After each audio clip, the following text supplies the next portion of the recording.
और यहाँ मालवा निमाड़ में वैसे ही भारतीय जनता पार्टी की लहर है, पर जैसे ही मोदी जी का रोड शो होगा, एक तरीके से लहर आंधी में बदल जाएगी और हम 90-95% सीट यहाँ पर जीतेंगे, ऐसा लगता है।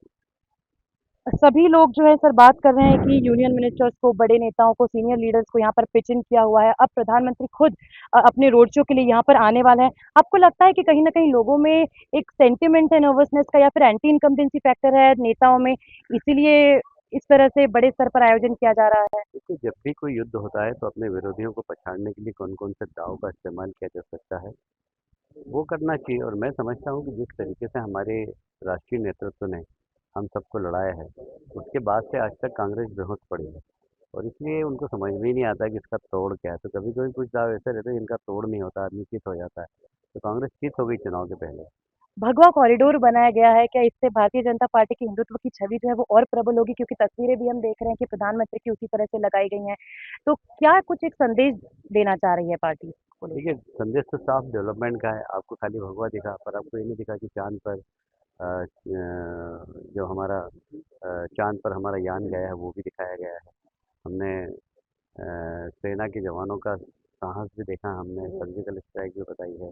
G20 का भी जी तस्वीर है 20 वहाँ का पर। भी तस्वीर है। तो ऐसा देश ने जहाँ-जहाँ जैसी-जैसी प्रगति की है, विश्व योग दिवस भी है, तो वो सारी गरीब कल्याण की योजनाएँ हैं। तो खाली भगवा दिवस भगवा नहीं है।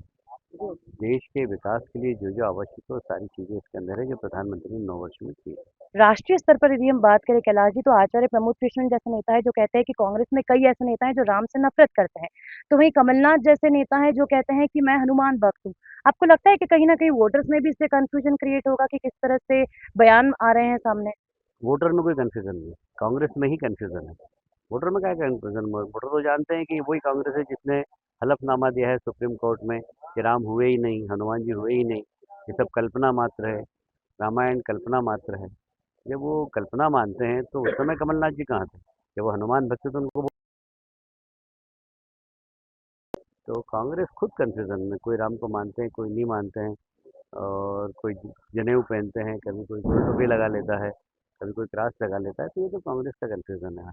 जनता का कोई कन्फ्यूज़न नहीं, जनता जानती है कि इस देश का विकास कौन कर सकता है, इस देश में धर्म और संस्कृति की रक्षा कौन कर सकता है, सिर्फ एक ही नाम है, वो भारतीय जनता पार्टी। कैलाश जी, यदि हम इंडिया अलायंस की बात करें तो नीतीश कुमार ने हाल ही में एक बयान दिया था।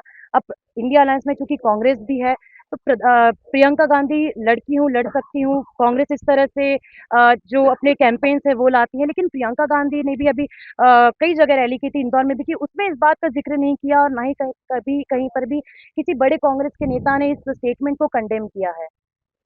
मुझे लगता है कि मैंने बताया ना, कांग्रेस खुद कन्फ्यूज़न में है और प्रियंका गांधी के स्क्रिप्ट राइटर को ये नहीं मालूम कि राजस्थान महिला अत्याचार में आगे है, राजस्थान महिला बलात्कार में आगे है, राजस्थान भ्रष्टाचार में नंबर 1 है। प्रियंका जी को मालूम ही नहीं, और यहाँ आकर वो कहती हैं कि महिलाएं असुरक्षित है। पहले अपने राज्य में जहाँ पर कांग्रेस रूलिंग सरकार है, वहाँ पर महिलाओं के क्या हालत है, उसके ऊपर तो प्रियंका जी देखती नहीं। यहाँ आकर महिलाओं असुरक्षित है, यहाँ सर्वाधिक महिला सशक्तिकरण के लिए काम हुए, सर्वाधिक। और इसलिए यहाँ महिलाएं पूरी तरीके से भारतीय जनता पार्टी के साथ। कल राहुल गांधी ने एक बहुत बड़ी रैली का आयोजन भोपाल में किया, स्टेट की कैपिटल में किया, और आज प्रधानमंत्री मोदी इंदौर में आपके कार्य क्षेत्र से यहाँ से शुरुआत करने वाले हैं। क्या ये एक कंपैरिजन है या फिर काउंटर रैली कह सकते हैं उसके लिए? पहली बात तो ये कि राहुल जी का और मोदी का कोई कंपैरिजन है क्या? दोनों का ही कंपैरिजन नहीं है।